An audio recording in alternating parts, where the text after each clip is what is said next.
നമുക്ക് ബാലിന്റെ ഗോമതിയുടെ നാളത്തെ നല്ലൊരു കഥ കേട്ടാലോ? അതിനു മുമ്പ് ഒരു കാര്യം പറഞ്ഞോട്ടെ, വീഡിയോ ഇഷ്ടപ്പെടുവാണെങ്കിൽ ഒന്ന് ഹൈപ്പ് ചെയ്യാൻ മറക്കരുത് കേട്ടോ. അങ്ങനെ നമ്മൾ കാണുന്ന ബാലനും ധർമ്മനും ആര്യനും ആകാശവും എല്ലാം കന്യാകുമാരിക്ക് ട്രിപ്പ് പോവാണ്. ആദ്യം വല്ലാത്തൊരു മൂഡ് ഓഫിലായിരുന്നു ആകാശവും ആര്യനും ഒക്കെ. പക്ഷെ പിന്നീട് ബാലൻ പറഞ്ഞു ഇങ്ങനെ പോയിട്ട് കാര്യമില്ല എന്നും പറഞ്ഞുകൊണ്ട് ബാലൻ അവരെ സന്തോഷിപ്പിക്കാൻ വേണ്ടിയിട്ട് മാക്സിമം ശ്രമിക്കുന്നുണ്ട്. അച്ഛൻ്റെ ഈ മാറ്റം ഒരിക്കലും ആരിനും ആകാശം ഒന്നും പ്രതീക്ഷയില്ല. അവരോർത്തെ സ്കൂൾ കുട്ടികളെ പിക്നിക്കിന് കൊണ്ടുപോകുന്ന പോലെ അച്ചടക്കത്തില് ഒതുക്കത്തില് കുഞ്ഞു കുട്ടികളെ കൊണ്ടുപോകുന്നില്ല, അങ്ങോട്ട് പോകരുത് ഇങ്ങോട്ട് പോരെന്നൊക്കെ പറഞ്ഞിട്ടായിരിക്കുന്നത്. പക്ഷെ ഇത് അങ്ങനെയൊന്നും അല്ല. ബാലൻ തന്നെ അതിന് മുൻകൈ എടുക്കുവാണ് നല്ല സന്തോഷകരമായിട്ട് ട്രിപ്പ് പോകാനായിട്ട്. അങ്ങനെ അവരെ അടിച്ചു പൊളിച്ചാണ് കന്യാകുമാരിക്ക് പോകുന്നത്. ഇതേ സമയത്ത് മീനാക്ഷി മിത്രയൊക്കെ ചേർന്ന് ചില തീരുമാനങ്ങളൊക്കെ എടുത്തിട്ടുണ്ടായിരുന്നു. ആനന്ദിനെ സന്തോഷിപ്പിക്കാൻ വേണ്ടിയിട്ടാണ് ബാലിനെ ട്രിപ്പ് പോയിരിക്കുന്നത്. പക്ഷേല് ശ്രീദേവിയച്ചിന്റെ മുഖത്ത് ഒരു സന്തോഷമില്ല. ശ്രീദേവിയച്ചി മുറിയിൽ പോലും പുറത്തേക്ക് ഇറങ്ങുന്നില്ല. വല്ലാത്തൊരു സങ്കടഭാവമാണ് ഇപ്പോഴും. ഇതങ്ങനെ വെറുതെ വിട്ടിട്ട് കാര്യമില്ലെന്ന് മനസ്സിലായി. ആ സമയത്ത് ഗോമതി അടുക്കളയില് തിരക്കിട്ട പാചകത്തിലായിരുന്നു. മീനാക്ഷിയും മിത്രയും കൂടെ അടുക്കളയിലേക്ക് വന്നു. ചെന്നിട്ട് ചോദിച്ചു, അല്ല അമ്മ അടുക്കളയിൽ എന്തെടുക്കുവാന്ന് മീനു ചോദിച്ചു. ആഹാരം ഉണ്ടാക്കണ്ടെന്ന് ചോദിച്ചു. അതെ, തൽക്കാലത്തേക്കൊന്നും ഉണ്ടാക്കണ്ട, ഇങ്ങോട്ടേക്ക് വരാനും പറഞ്ഞുകൊണ്ട് അങ്ങ് മീനാക്ഷി കോമതിയുടെ കൈയും പിടിച്ച് ഹാളിലേക്ക് കൊണ്ടുവരുവാണ്. എന്താ നീ എന്റെ കയ്യേന്ന് വിട്, നമ്മൾ എന്തെങ്കിലും വെച്ചുണ്ടാക്കാതിരുന്ന് എങ്ങനെയാ കഴിക്കണമെന്ന് ചോദിച്ചു. ട്രിപ്പ് പോയാല് അവരടിച്ചു പൊളിച്ച ആഹാരമൊക്കെ പുറത്തുനിന്ന് കഴിക്കും. നമ്മുടെ അവസ്ഥ അതല്ലല്ലോ, എന്തേലും വെച്ചുണ്ടാക്കിയാലേ നമുക്ക് കഴിക്കാൻ പറ്റുള്ളൂ എന്ന് പറഞ്ഞു. അത് കേട്ടപ്പോ മീനു പറഞ്ഞു, എന്തേ ഇന്നിന് നമ്മള് ഫുഡൊന്നും ഇവിടെ ഉണ്ടാക്കുന്നില്ല എന്ന് പറഞ്ഞു. ഉണ്ടാക്കുന്നില്ലെന്നോ? നീ എന്തൊക്കെയാ മീനു പറയണേ? പിന്നെ പട്ടിണി ഇരിക്കാന്നാണ് വിചാരം? മിത്ര പറഞ്ഞു, പട്ടിണിയൊന്നും ഇരിക്കാൻ പോകുന്നില്ല. പിന്നെയോ? അതൊക്കെ ഉണ്ട്, നമ്മളൊന്ന് പുറത്തുനിന്ന് ഫുഡ് കഴിക്കുമെന്ന് പറഞ്ഞു. പുറത്തുനിന്ന് ഫുഡ് കഴിക്കുന്ന? അതെ, നമുക്കെല്ലാവർക്കും കൂടെ പുറത്തു പോയി ഫുഡ് കഴിക്കാന്ന് പറഞ്ഞു. അത് കേട്ട് കഴിഞ്ഞപ്പോ ഗോമതി പറഞ്ഞു, അതൊക്കെ വല്ല നടക്കുന്ന കാര്യമാണോന്ന് ചോദിച്ചു. അതിന്റെ ആവശ്യമൊന്നുമില്ല, പുറത്തുനിന്ന് ഫുഡ് കഴിച്ചിട്ടുണ്ടെങ്കിൽ വെറുതെ വയറ് കേടാക്കാന്ന് മാത്രമേ ഉള്ളൂ. അത് കേട്ടപ്പോ മിത്ര പറഞ്ഞു, പിന്നെ ഒരു നേരം പുറത്തുനിന്ന് ഫുഡ് കഴിച്ചെന്നോർത്ത് ഒരു കുഴപ്പമില്ല. ഒരു കാര്യം ചെയ്യാം, പുറത്തേക്ക് പോകാനായിട്ട് ഇനിയിപ്പൊ അപ്പച്ചിക്ക് ബുദ്ധിമുട്ടുണ്ടെങ്കിൽ നമുക്ക് ഫുഡ് ഇങ്ങോട്ടേക്ക് വരുത്തിക്കാം. ഇവിടെ നമുക്ക് അടിച്ചു പൊളിച്ച കഴിക്കാന്ന് പറഞ്ഞിരുന്നു എല്ലാവർക്കും കൂടെ ചേർന്ന്. അപ്പോഴേക്കും ഗോമതി പറഞ്ഞു, വേണ്ട വേണ്ട, അതൊന്നും ശരിയാകത്തില്ല. ദേവിമോൾക്ക് ആഹാരം കൊടുക്കാനുള്ള, ദേവിമോൾക്ക് വീട്ടിലുണ്ടാക്കുന്ന ഫുഡ് കൊടുത്താൽ മതി എന്ന് പറഞ്ഞു. എന്റെ അമ്മേ, ദേവി ചേച്ചിനൊന്ന് സന്തോഷിപ്പിക്കാൻ വേണ്ടിട്ടാ ഞങ്ങൾ ഇതൊക്കെ ചെയ്യുന്നതെന്ന് പറഞ്ഞു. ദേവിയെ സന്തോഷിപ്പിക്കാനാ? അതേന്നേ, ദേവി ചേച്ചി ആകെപ്പാടെ വിഷമിച്ചിരിക്കുമല്ലേ. ഒരു കാര്യം ചെയ്യാം, നമുക്ക് ദേവി ചേച്ചിയെ വിളിച്ചോണ്ടൊന്ന് പുറത്തേക്ക് പോയാലെന്ന് ചോദിച്ചു. പുറത്തു പോകാനോ? മിത്ര പറഞ്ഞു, അതെ, അന്നെങ്കിൽ പിന്നെ നമുക്കൊരു കാര്യം ചെയ്യാം, പുറത്തു പോയി ഫുഡ് കഴിക്കാം. ഇവിടെ ഒന്നും വെച്ചുണ്ടാക്കണ്ട, ദേവി ചേച്ചിയുടെ മനസ്സിനൊരു സന്തോഷം ഉണ്ടാകട്ടെ. ആനന്ദേണ്ട സന്തോഷിപ്പിക്കാൻ വേണ്ടിട്ടല്ലേ അച്ഛനൊക്കെ ട്രിപ്പ് പോയിരിക്കുന്നത്. അങ്ങനെയാണെങ്കിൽ ദേവി ചേച്ചിയെ സന്തോഷിപ്പിക്കണ്ടേന്ന് ചോദിച്ചു. അത് ശരിയാ, പക്ഷെ പുറത്തു പോകാനായിട്ട് അതിന് ദേവി ചേച്ചി സമ്മതിക്കുമെന്ന് ചോദിച്ചു. അത് ശരിയാ, അതൊരു പ്രശ്നം തന്നെയാണ്. അതിനിപ്പോ എന്ത് ചെയ്യുമെന്ന് ചോദിച്ചു. നമുക്കൊരു കാര്യം ചെയ്യാം, എന്തേലും വഴി ഉണ്ടാക്കാം. എങ്ങനെയെങ്കിലും ദേവി ചേച്ചിനെ പറഞ്ഞ് സമ്മതിപ്പിച്ച് നമുക്ക് പുറത്തുണ്ടാം. നമുക്ക് പുറത്തേക്ക് ഒന്ന് ചുറ്റിയടിച്ച് വരാം, ദേവി ചേച്ചിയുടെ മനസ്സൊന്ന് മാറട്ടെ എന്ന് പറഞ്ഞു. അങ്ങനെ കോമതി മീനാക്ഷിയും മിത്രയും കൂടെ ശ്രീദേവിയുടെ മുറിയിലേക്ക് ചെല്ലുവാണ്. ആ സമയം ശ്രീദേവി വിഷമിച്ചിരിക്കുക. എന്ത് ചെയ്യണമെന്ന് പോലും അറിയണ്ടായിരുന്നില്ല. ഒരു പക്ഷെ ആനന്ദൻ ഈ ട്രിപ്പ് കഴിഞ്ഞ് വന്നു കഴിഞ്ഞ ഉടനെ തനിക്ക് ഇവിടുന്ന് പെട്ടി പായിക്കേണ്ടതായിട്ട് വരും. ഈ വീട്ടിലുള്ളവരെല്ലാം തന്നെക്കുറിച്ചുള്ള സത്യങ്ങളൊക്കെ അറിയും. അതാണ് ദേവിയുടെ മനസ്സിനറിയും. ഒരു വശത്ത് കുഞ്ഞ് നഷ്ടപ്പെട്ട് വേദന, മറുവശത്ത് ഈ വീട് വിട്ട് പോകേണ്ട വരുമല്ലോ എന്നൊരു ചിന്തയായിരുന്നു. ഒടുവില് മീനാക്ഷി വന്നിട്ട് ചോദിച്ചു, എന്താ ദേവിയെടുത്തി എന്താ ആലോചിച്ചോണ്ടിരിക്കുന്നേ? ആനന്ദേട്ടൻ പോയപ്പോ സങ്കടമായെന്ന് ചോദിച്ചു. അങ്ങനെയൊന്നുമില്ല മീനു, ഞങ്ങൾക്കറിയാം സങ്കടമായെന്ന്. ഈ സമയത്ത് ആനന്ദേട്ടനും കൂടെ ഉണ്ടായിരുന്നെങ്കിലെന്ന് ദേവി ചേച്ചി ആഗ്രഹിക്കുന്നുണ്ടല്ലേ? സാരമില്ല, ആനന്ദേട്ടന് ഭയങ്കര വിഷമല്ലേ. ആനന്ദേട്ടന്റെ മൂടൊന്ന് മാറ്റാൻ വേണ്ടിയാന്ന് തോന്നേ അച്ഛനൊക്കെ ആനന്ദേട്ടൻ കൊണ്ട് പുറത്തു പോയിരിക്കുന്നേ.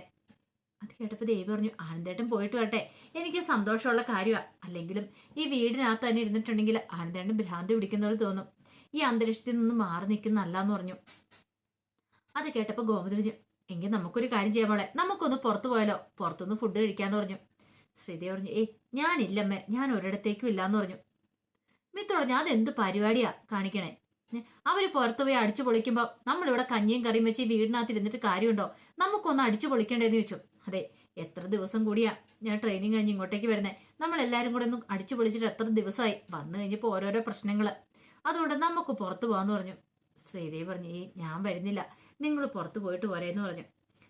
മീനാക്ഷി പറഞ്ഞു, ദേവിയുടെ ഇതില്ലേ, പിന്നെ ഞങ്ങൾ പുറത്തു പോകുന്നു തോന്നുന്നുണ്ടോ? ഇല്ല, നമുക്കൊന്ന് എൻജോയ് ചെയ്തിട്ട് വരാന്നേ, ഇതിനകത്തിരുന്ന് ബോറടിക്കാൻ തുടങ്ങിയില്ലേ. ദേവശേഷിയും കൂടി ഇല്ലെങ്കിൽ ഞങ്ങൾ പിന്നെ ഇങ്ങനെ പുറത്തു പോയി ഫുഡൊക്കെ കഴിക്കുന്നേ. ഒടുവില് ശ്രീദേവിക്ക് എന്ത് ചെയ്യണമെന്ന് അറിയില്ല. താൻ കാരണം ഇവരുടെ സന്തോഷം ഒരു കാരണവശാലും ഇല്ലാതാവരുത് എന്നൊരു ചിന്ത ദേവിയുടെ മനസ്സിലുണ്ടാകുന്നുണ്ട്. തന്റെ വിഷമം എന്നും തന്റെ വിഷമം മാത്രമായിരിക്കും. താനും ആനന്ദേടും തമ്മിലുള്ള പ്രശ്നം അധികം വൈകാതെ തന്നെ ഇവരറിയുകയും ചെയ്യും. ഒരുപക്ഷെ അത് അറിഞ്ഞു കഴിഞ്ഞിട്ടുണ്ടെങ്കിൽ ഇവരോടൊപ്പം ഇങ്ങനെ അടിച്ചു പൊളിച്ച് അല്ലെങ്കിൽ സന്തോഷത്തോടെ ഇനി മുന്നോട്ട് പോകാൻ സാധിക്കില്ല. അതിനു മുമ്പുള്ള ഒരുമിച്ചുള്ള യാത്രയാണോ എന്നൊന്നും അറിയില്ലല്ലോ. ഉടനെ ശ്രീദേവി പറഞ്ഞു ശരി ഞാൻ വരാന്ന് പറഞ്ഞു. അങ്ങനെ പുറത്തു പോയി ഫുഡ് കഴിക്കാന്നൊക്കെ അവർ തീരുമാനിക്കുകയാണ്. ആ സമയത്ത് ആനന്ദും ആകാശും ആനു അവരെല്ലാവരും കൂടെ അങ്ങനെ കന്യാകുമാരിയിലേക്ക് എത്തുകയാണ്. അവിടെ ചെന്ന് കഴിഞ്ഞപ്പോൾ ബാലൻ പറഞ്ഞു അതെ ഒരു നിയന്ത്രണമില്ല, നിങ്ങൾക്ക് ഇഷ്ടമുള്ള പോലെ അടിച്ചു പൊളിക്കാന്ന് പറഞ്ഞു. എന്തിനും ഏതിനും ഞാനും ഒപ്പം ഉണ്ടായിരിക്കുന്നു പറഞ്ഞു. ബാലൻ ഭയങ്കര പൊളി വൈബായിരുന്നു. ഫ്രീക്കന്മാരെ പോലെയായിരുന്നു ബാലന്. കണ്ടിട്ടുണ്ടെങ്കിൽ ഇപ്പൊ ബാലൻ അവരെക്കാളും ചെറുപ്പമെന്ന് പറയും. അമ്മാതിരിയായിരുന്നു ബാലന്. എന്തിനും ഏതിനും അവരോടൊപ്പം കൂടുന്നുണ്ടായിരുന്നു. ഓരോ സ്ഥലങ്ങളൊക്കെ കാണാൻ പോകുന്ന സമയത്തുണ്ടായിരുന്നു. പിന്നീട് അവരൊരു വെള്ളച്ചാട്ടം കാണാൻ പോകുന്നുണ്ട്. ഈ സമയത്ത് ആകാശ് പറഞ്ഞു മിക്കവാറും അച്ഛൻ കണ്ടു വെള്ളത്തിലൊന്നും ഇറങ്ങാനും സമ്മതിക്കത്തൊന്നും ഇല്ലാന്ന് പറഞ്ഞു. ആര്യം പറഞ്ഞു അതിനും ചാൻസ് ഉണ്ടെന്ന് പറഞ്ഞു. പക്ഷെ അവിടെ ചെന്ന് കഴിഞ്ഞപ്പോഴത്തേനും ബാലൻ പറഞ്ഞു നിങ്ങൾ ആരും ഇറങ്ങുന്നില്ലേന്ന് ചോദിച്ചു. കാരണം നല്ലൊരു വെള്ളച്ചാട്ടം വരുന്നത്, അതിന്റെ അടിയിൽ പോയി നിൽക്കാൻ നല്ല ഭംഗിയുണ്ട്, വാ നമുക്ക് ഇറങ്ങാന്ന് പറഞ്ഞു. അങ്ങനെ അവരെല്ലാരും കൂടെ അവിടെ വെള്ളച്ചാട്ടത്തിന് അടിയിലൊക്കെ പോയി നന്നായിട്ട് എൻജോയ് ചെയ്യുന്നുണ്ട്. പാട്ടും ഡാൻസും കൂത്തൊക്കെ ആയിട്ട്. ആദ്യം ആനന്ദിന് ഭയങ്കര ഒരു ബുദ്ധിമുട്ടായിരുന്നു.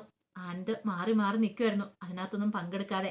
പക്ഷെ ബാലൻ നിർബന്ധിച്ചു ഇതെന്താടാ മോനെ നീ മാറി നിൽക്കുന്നേ, ഇങ്ങോട്ട് വരാനും പറഞ്ഞുകൊണ്ട് കയ്യെ പിടിച്ചു വലിച്ചുകൊണ്ട് വെള്ളച്ചാട്ടത്തിന് അങ്ങോട്ടേക്ക് കൊണ്ടുവന്നു. ആനന്ദിന് പിന്നെ ഒഴിഞ്ഞു മാറാൻ പറ്റിയില്ല. അങ്ങനെ എല്ലാരും കൂടെ അടിച്ചു പൊളിക്കുകയാണ്. കുറെ സമയം കഴിഞ്ഞ് കഴിഞ്ഞപ്പോഴത്തേനും ആകാശിനെ മാറ്റി നിർത്തി ധർമ്മം പറഞ്ഞു എടാ നമുക്ക് നമ്മുടെ മനസ്സിലൊരു പ്ലാൻ ഉണ്ട്. എന്താണെന്നറിയാലോ അവിടുന്ന് പോരുന്നതിന് മുമ്പ് നമ്മൾ പ്ലാൻ ചെയ്തേ. എനിക്കും മനസ്സിലായി മാമ. പക്ഷെ അച്ഛൻ സംഭവിക്കുമെന്ന് അറിയത്തില്ല. അവർക്കൊരു ബിയറൊക്കെ കുടിച്ച് വൈകുന്നേരം എൻജോയ് ചെയ്യണമെന്നുണ്ട്. പക്ഷെ ബാലനുള്ളതുകൊണ്ട് ഒരു ബുദ്ധിമുട്ടും കാര്യങ്ങളും. ഇനിയിപ്പോൾ എന്താ ചെയ്യുന്നേ. ആ സമയം ബാലൻ വന്നിട്ട് ചോദിച്ചു എന്താ രണ്ടുപേരും കൂടെ ഒരു ഗൂഢാലോചന.